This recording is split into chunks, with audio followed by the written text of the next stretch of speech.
अस्सलाम वालेकुम, मैं हूं सैयद रजी। हेडलाइंस आप जान चुके हैं। अहम खबर दें आपको। कराची बल्दियाती इंतखाबात में वोटर लिस्टों से मुतालिक MQM की दरख्वास्त चीफ इलेक्शन कमिश्नर की ज़ेर सदारत 3 रुकनी कमीशन की समाअत। MQM ने वोटर लिस्टों पर पहले कभी एतराज नहीं किया। चीफ इलेक्शन कमिश्नर की जानिब से कहा गया, पहले MQM हल्का बंदियों पर एतराज़ात करती थी, कोई और एतराज है वो भी सामने ले आए ताकि इकट्ठा फैसला करें।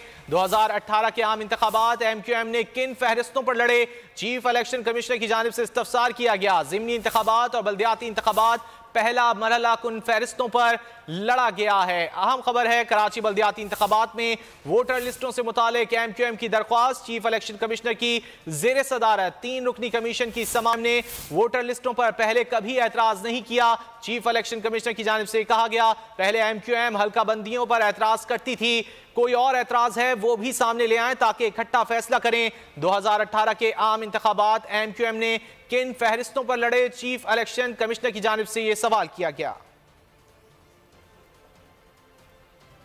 एक और आम खबर दें आपको। हंगामी सूरत हाल से निपटने वाले अहम इदारे का कराची शहर भर से